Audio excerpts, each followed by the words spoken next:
By the way, these boundaries we have in our region are so artificial. I'm aware of a country, two countries at one point, where the elder brother was a minister in the neighboring country, the young brother was a minister in the other country. But both of them were true citizens of the two countries. How did that happen? It means someone drew the borders for us. Sorry to the Europeans. You guys sat there and drew borders for us and never even talked to us. And you ended up splitting families in that way. It's okay. No quarrels. But we now want to say these borders are artificial for us. We need electricity. We need joint investments.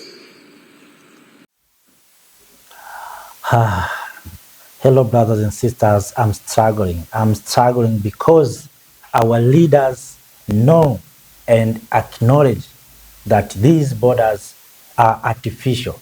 These borders dividing Africans. These borders dividing families. These borders becoming obstacle and boundaries for our development. And yet, we are still keeping these borders. We are still holding these borders. So what we need to do in order for we Africans to eliminate and collapse these borders?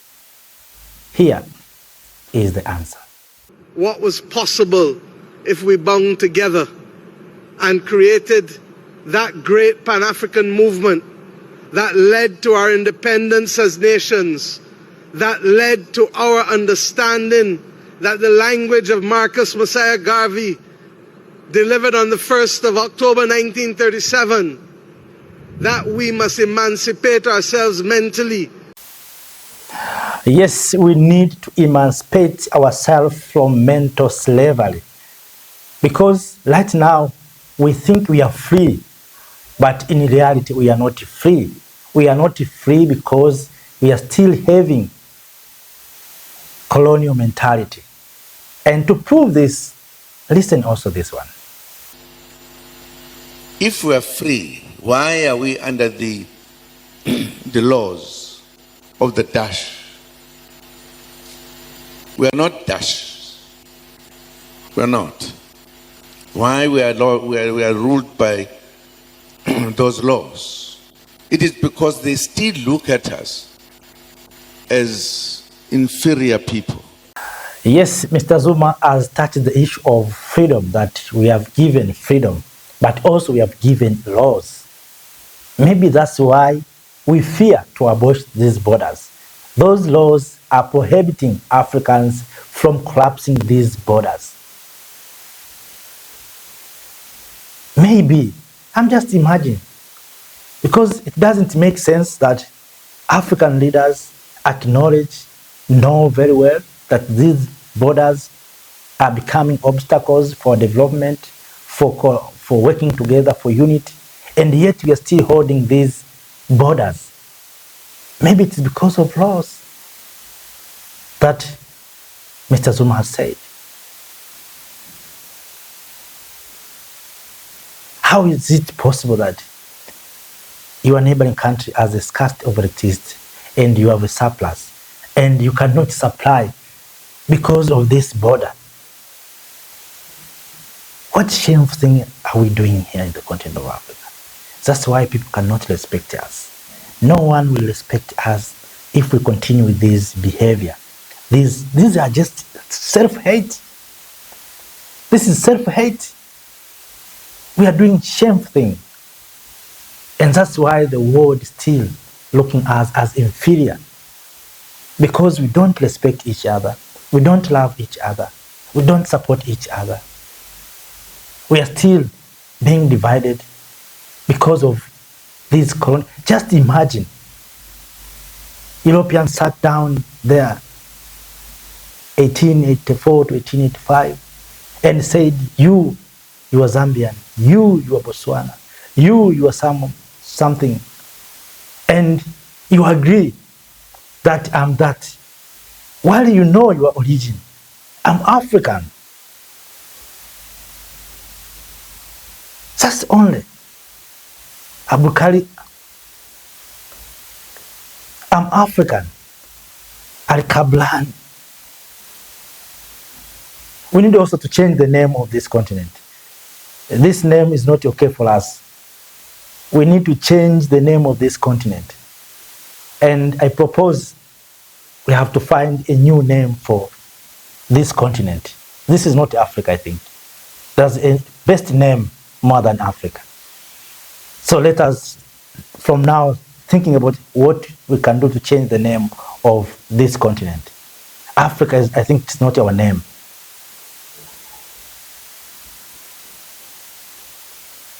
So, brothers and sisters, watch this also. Yes, the world is still looking Africans as inferior people.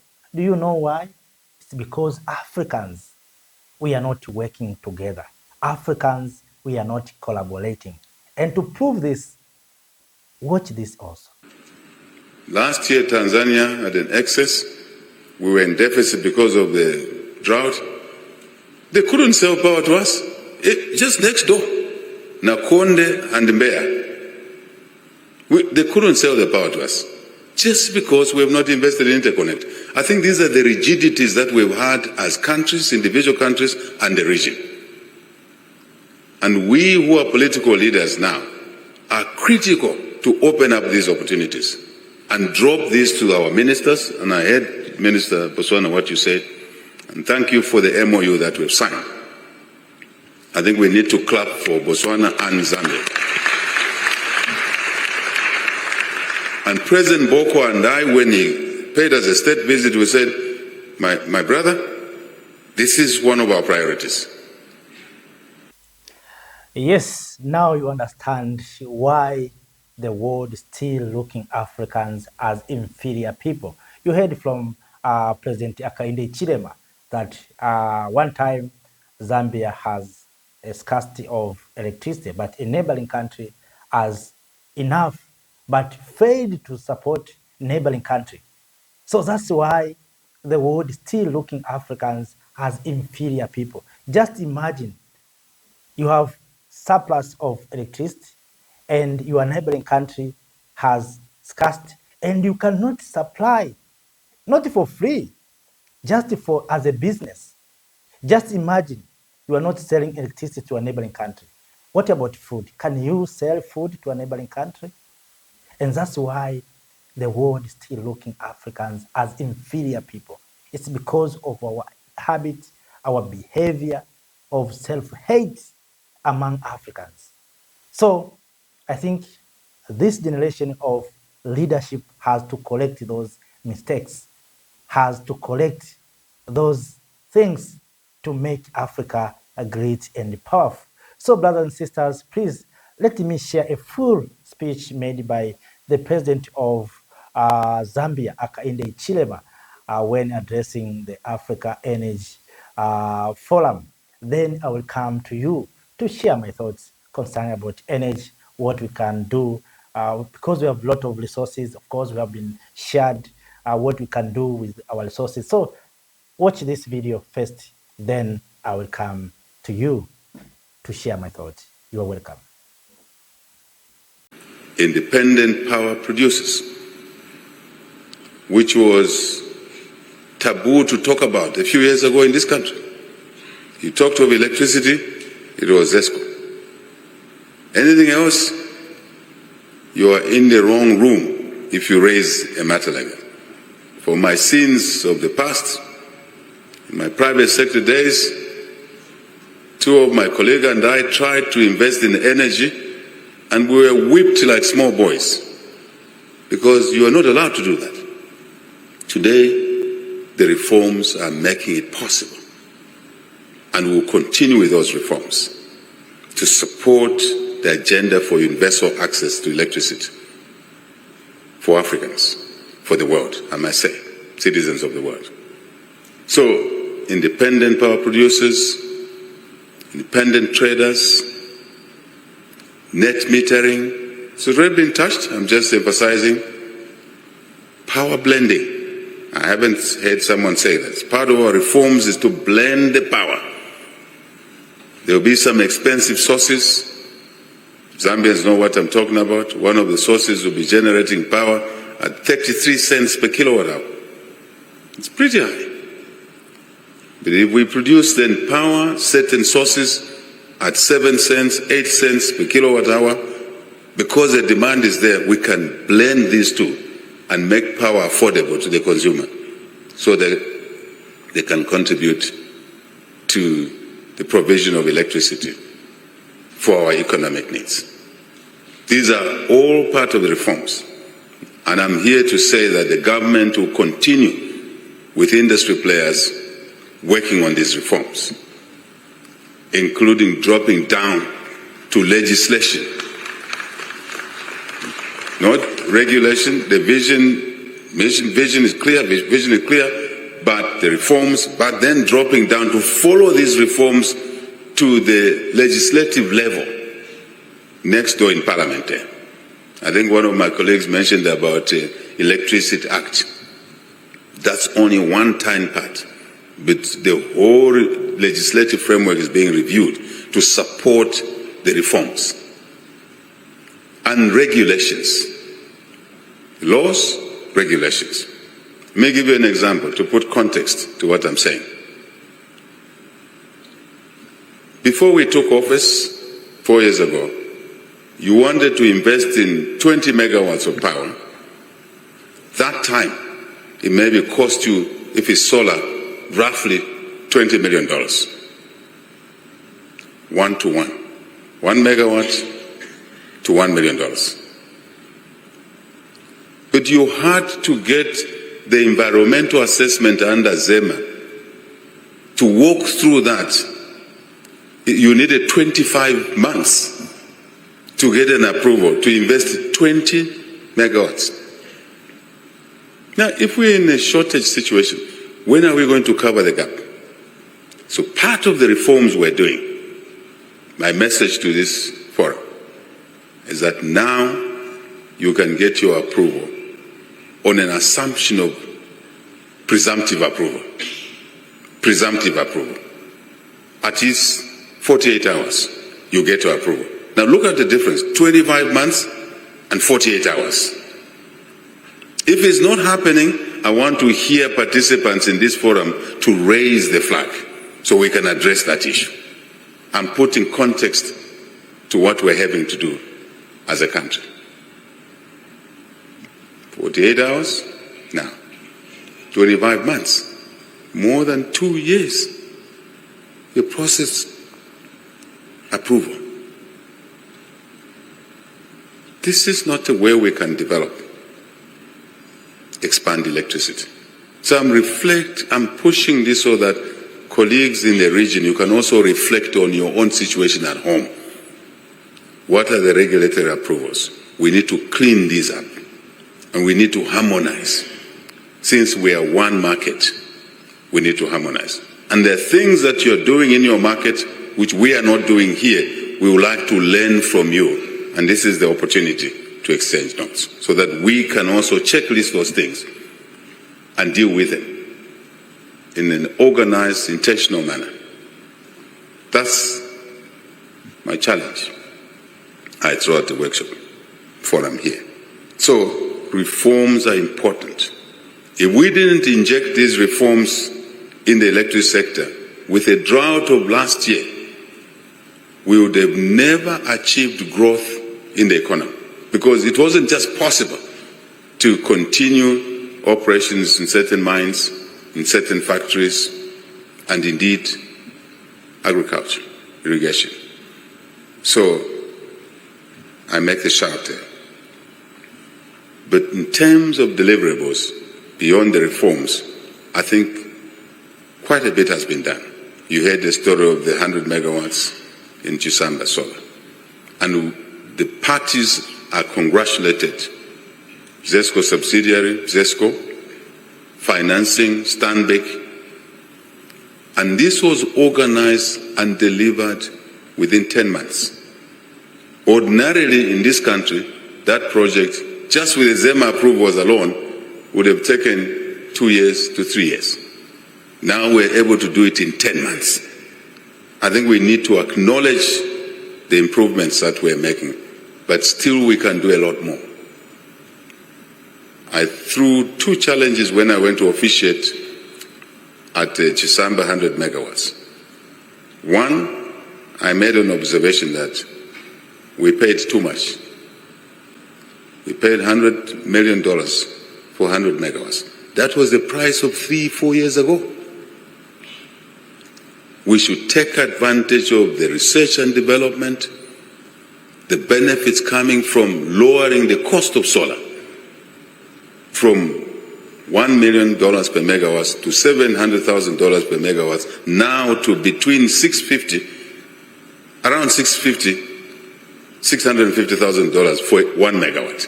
We would like to see that to come through, Madam Hope and all the players here, in our costings of the projects. I am personally sensitive to the price we pay for anything that we do. And then it means in $100 million, we can do more. We can generate more power. I raised it there.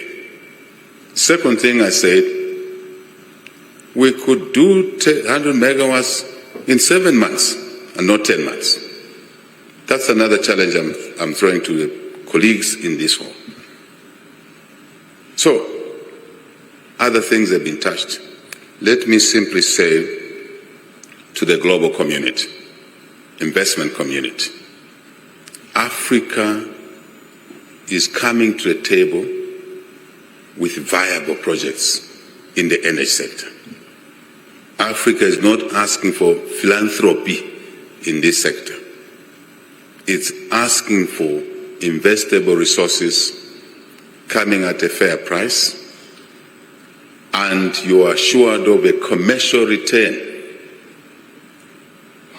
You are assured of satisfying your shareholders' expectations.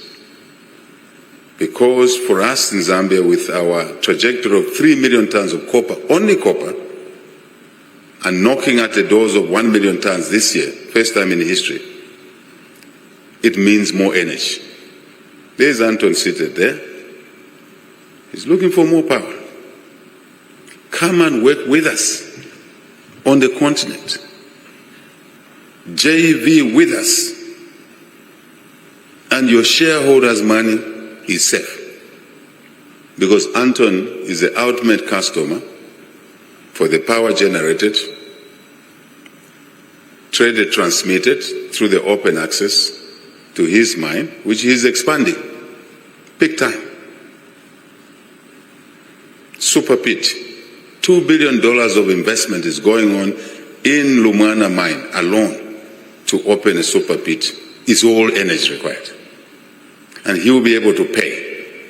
You cannot get better projects than that, which are tied to the revenue source through a medium to longer term contract. 5 years, 10 years, power purchase agreement. This is what Africa is presenting to the global investment community. And the tickets are quite good. We are looking at, in a couple of years, 10 or so years, to get to 10 gigawatts, 10,000 megawatts. By any standards, 10 gigawatts is not collectively a small project. Indian High Commissioner.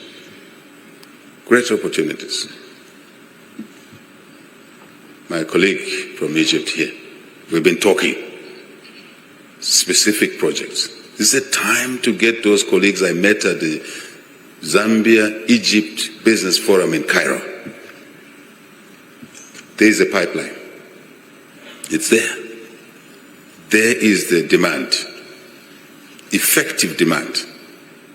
Not potential demand, effective demand. The two are different. Demand that will pay. And in this country, colleagues, probably it's the only country in the region which has no exchange controls. Our foreign exchange mechanisms, we have not been promoting a lot. We have no exchange controls. You bring in capital, you make your money, you pay your taxes, you repatriate your profits to your shareholders. I would like this to be part of the selling point that should also help us lower the cost when the capital is availed. I hope I'm talking to somebody. So now, let's do the business. Small, medium-sized projects, large-scale projects. With our reforms, nothing stands in the way. Take account of the technology improvements I've talked about, we generate more. But with the ticket we're talking about, 10 gigawatts, we have a lot of work to do.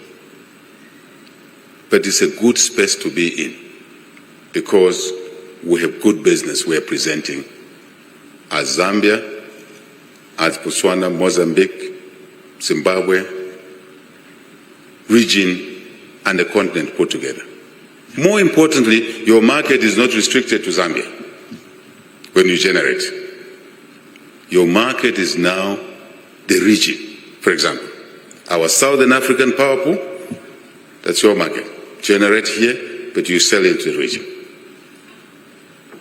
That is why in the region, colleagues, my 2 ministers, 3 ministers there, we should talk opening up the roads for electricity, interconnectors. Get the interconnectors going. We don't have to wait. Zambia, Tanzania interconnect will allow us to join the 2 markets, Southern African power pool and Eastern African power pool. That interconnect. I think if you are profiling projects, that is an important consideration. By return on your investment, by the size of the market. Two-way trading. Last year, Tanzania had an excess.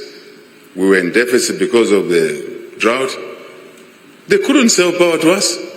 Just next door, Nakonde and Mbeya. They couldn't sell the power to us just because we have not invested in interconnect. I think these are the rigidities that we've had as countries, individual countries, and the region. And we who are political leaders now are critical to open up these opportunities and drop these to our ministers. And I heard, Minister Botswana, what you said, and thank you for the MOU that we've signed. I think we need to clap for Botswana and Zambia. And President Boko and I, when he paid us a state visit, we said, my brother, this is one of our priorities. And it's been in ice for many years. Colleagues before us just never looked at it. The 2 of us said, this is our priority. And the MOU will be signed today. It's great progress. But now the work starts. So Tanzania, Zambia, Botswana, Zambia interconnector, Mozambique. I was chatting to my colleague there. I just sent a message to President Chapo 2 days ago. And I was whispering to him that the president will pass a message to you over this subject. And the minister said he's already working on it because the president has passed the message to him. That's the kind of stuff we want to see going forward. So Mozambique, Zambia interconnector, Malawi, Zambia interconnector, Angola, Zambia interconnector, big project by any standards. We expect conversations around these transactions so we can generate in country, in the region, and move the power where it's needed with ease, with common minimum standards, including making sure that the accesses remain open. A few nibbling things now where we have to deal with restrictions. This country is restricting movement of power from this other country or through this country. This is what these ministers and the regulators, I'm very happy that the regulators are here. Quickly, you need to sit down in a corner here and open up these roads, these interconnectors, and we develop more. Even expansion, because our Namibia, Zambia interconnector is too small. Our Zambia-Zimbabwe interconnector can carry up to 300, up to 600, thereabout. Don't worry about my figure may be wrong, plus or minus a few megawatts. It's not the issue. The message is that we need to make sure that the integrity of these assets remain in good shape so that they can move the power to and fro between countries and pools. I think this is what the regulator's presence here must include in your discussions. So, private sector, power consumers, mines, factories, us farmers, we're driving now irrigation agriculture. We want to see power. Then we can grow our capacity to assure food security for our countries and our region. God gave us the endowments, good agronomical conditions, soils. With drought, we still have water. We need to harvest it. We need to irrigate. We need technology there. But ultimately, we need power to irrigate. I guess the message is delivered, colleagues. So let me close by saying we would like to see a checklist of deliverables, specific deliverables by the time you close this forum, in different levels, different areas. Reforms, associated things in there, generation side, transmission in country, transmission across countries, interconnectors. By the way, these boundaries we have in our region are so artificial. I'm aware of a country, two countries at one point, where the elder brother was a minister in the neighboring country, the young brother was a minister in the other country. But both of them were true citizens of the two countries. How did that happen? It means someone drew the borders for us. Sorry to the Europeans. You guys sat there and drew borders for us and never even talked to us. And you ended up splitting families in that way. It's okay. No quarrels. But we now want to say these borders are artificial for us. We need electricity. We need joint investments.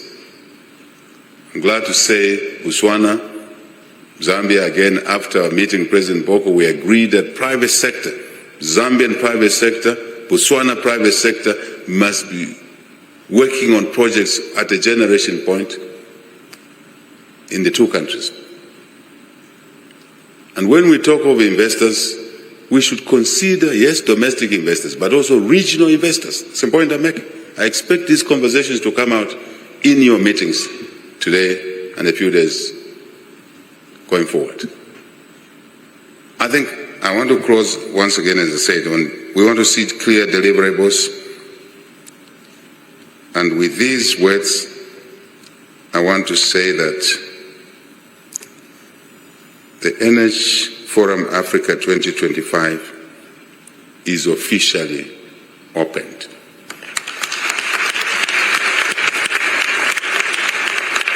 God bless Zambia, God bless SADC, God bless Africa, God bless our world. We'd like to say a better word. Thank you. Yes, welcome back, brothers and sisters. It's my hope that you heard a lot from President Hakainde Hichilema, the president of Zambia, speaking at Africa Energy Forum held in Lusaka, Zambia. Of course, at the beginning, I tried to connect dots, starting with President Hakainde Hichilema coming to Barbados, Prime Minister Excellency Miamor Motre. Then I went to former president of South Africa, Mr. Jacob Zuma. So I was trying to connect dots why Africans we are where we are. We know solutions, but we are not taking actions. Sometimes because of colonial mentalities. That's why I said we need to emancipate ourselves from mental slavery. Maybe it's because of laws. We have these Roman Dutch laws. Maybe that's the reason we're still under control. But all in all, we can change those laws if we are serious. We want development. Laws have been created, of course, sometimes to make sure that Africans should not move beyond expectations. But this time, this era, we need to modernize our laws. I was listening one day and watching on television, the president of Botswana, Advocate Duma Boko, talking about modernizing these laws. Yes, now we have countries that has more than 60 years after independence. So we are still under control. And that's why the world is still looking Africans as inferior people, because we know the solutions, but we are not implementing those solutions. We fear to take actions because of mental slavery. So it doesn't make sense that Europeans sat down 1884 to 1885, drawn boundaries, and yet today, in the era of science and technology, of artificial intelligence, we are still validating what the 15 leaders of Europe did to us. At that time, we were not there. So what does this mean? That's why we are saying we need to emancipate ourselves from mental slavery. We are free, as Mr. Zuma said, but we are not free. We are not free because we are still under laws, these colonial laws. We have given flags, we have given something, movement within these territories, small territories, to move from one place to another, but we are not free. Surely we are not free. And I'm telling you the truth, we are not free. How can we say we are free while we cannot own means of production? How can we say we are free while we cannot produce our own things? We are not free. We are dependent on other people. We are not independent. We have given flag and anthem, but they're still holding means of production, resources. And that's why one day I asked, do your own research. Who own minerals in DRC? Who own minerals in Senegal? Who own minerals in different countries in this continent? You will find that it's not Africans. Africans are busy seeking jobs while these powerful nations are holding resources.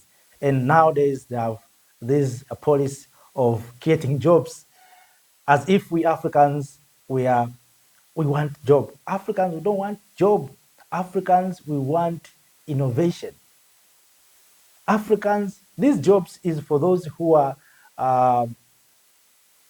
what can I say? Africans, of course, we don't need job. We have resources. We want to create job, not someone coming and give us. Of course, it's not jobs, these are. It is labors. It is cheap labors. We are cheap labors. We are not innovating. How can we say these are jobs? In African language, there's no terminology called job. And these systems were put in place, and that's why we have this education system that are shaping generation to generation to become job seekers, to become dependents, that you stay in schools for maybe 18 years, then you come back home with nothing. Then you are waiting someone from China to come and hiring you. You have certificates, you show them paper that I went to these schools, your schools, I studied your curriculums, so please give me a job because I'm cheap. Give me a job. We want to create things. Right now, Africa, we are being fed by other people. Just imagine. We are fed by other people. We cannot feed ourselves. It was paining when I saw and watched on television, Donald Trump said, there's no black farmer. All farmers are white. I can agree with him because we are being fed by other people. Yes, we have farmers, but we are not feeding ourselves. Majority right now, we are being fed by other people. You know, it's not about going to the farm and look, majority, we are importing almost everything. We are importing fertilizers, we are importing seeds, How can you become a farmer while you are using seeds of other people? We are importing chickens, we are importing eggs. How can we become farmers? How can we call ourselves farmers while we are importing almost everything? That's why the world are not respecting us. So, brothers and sisters, kings and queens, please, if you have something to share with us, please do so through the comment section. The aim is to find best solutions and to challenge ourselves that we need to do something different, we need to do something unique to transform our lives, to transform our future, because our future is within our hands. If we cannot do anything, no one can come and do for us. So, kings and queens, brothers and sisters, let us not speak for too long. The aim, as I said, is to share this powerful speech made by President Hakainde Hichilema concerning about the issue of the power, but by connecting dots on why we have this failure in power. Before closing, let me share the issue of energy. You know, there's no reason for we Africans to suffer with the shortage of energy, because if you look this source of energy, we have sun. All of us, we are acknowledging that Africa has sun almost throughout of the year. Africa, we have hydro. If you talk recently, of course, I shared the video and they went live when Ethiopia inaugurated JED, Grand Ethiopia Renaissance Dam this week, that can produce more than 5,000 megawatts. And also not just for hydro, it can also support irrigation, fishing, you see, water supply. So there's no reason for us to suffer with a shortage of energy. That in hydro, we have Mwalimu Nyerere Dam in Tanzania. Tanzania has succeeded built hydroelectric dam Mwalimu Nyerere that now is working. There's no reason for we to suffer with the shortage of energy. Go to Congo, Inga, and this brings me to the point of borders. We have Inga Dam in DRC. Those water are flowing into the ocean every minute. Thousands of liters are going to the ocean through Congo River. You know, Congo is the biggest river in this continent, but water is flowing into the ocean. But because of these borders, Africans, we cannot sit down and say we have these resources. What can we utilize? Because researchers already conducted that if Inga Dam can work properly, if you can build the Inga Dam and work properly, can supply electricity to the entire continent, and the rest can be supplied to others. Just imagine we have that source. We can use Inga Dam. Okay, maybe we don't need to rely on hydro. We have uranium. You know, France has benefited our uranium in Niger for many years. But when President Chan came to power, said you have to pay for this, no free lunch at all. Now we have uranium in Niger. Why don't we come together? Because of these borders, we cannot come together. Just imagine you heard from President Hakainde Hichilema that when he has a scarcity of electricity, a neighboring country of Tanzania has a surplus, but Tanzania didn't supply to Zambia. You can see. So we have uranium. The same thing applied to uranium and other resources, that we have uranium in Niger. Because of these borders and these artificial boundaries, we are not benefiting from uranium of Niger. And it was France which was benefiting from uranium. That is of Niger. Let us go to Democratic Republic of Congo. Congo has uranium. Let us leave that. Tanzania recently has signed agreement with Russia to extract uranium. We have uranium. So if we can invest in uranium, we can have enough and reliable power supply. Go to Namibia. Namibia has uranium. So what are we lacking? Go to South Africa. South Africa has coal. We can use coal to produce electricity. And for many years, South Africa has been using coal to power industries and to produce energy, electricity. The same to Tanzania as coal, the same to, I think, to other countries as coal. Africa has coal almost in every places. In many places, so not every place, in many places. You can see. So what we lack? We lack nothing. In terms of resources, but in reality, we lack collaboration, we lack unity, we lack love, we have self-hate. That must come to an end, brothers and sisters. If we want to move in the right direction, if we want to move properly, we must end self-hate and we must come together and unite. So, brothers and sisters, after that, let me end here a little bit for this video. Then I'll come to you for another or next video. Thank you for watching. Thank you for being with me. Thank you for being part of this movement, of this revolution. And please help us to like the video. Share this video to other Africans. And also, if you're new in this platform, make sure that you subscribe to join this big family of Make Africa Great. We are here to share our thoughts, to find best solutions for our challenges. After that, let me say, have a nice time. See you next time. Thank you. Thank you, Africa. Mama Africa. Oh, yeah. You make Africa great. Thank you, Africa. Thank you, Africa.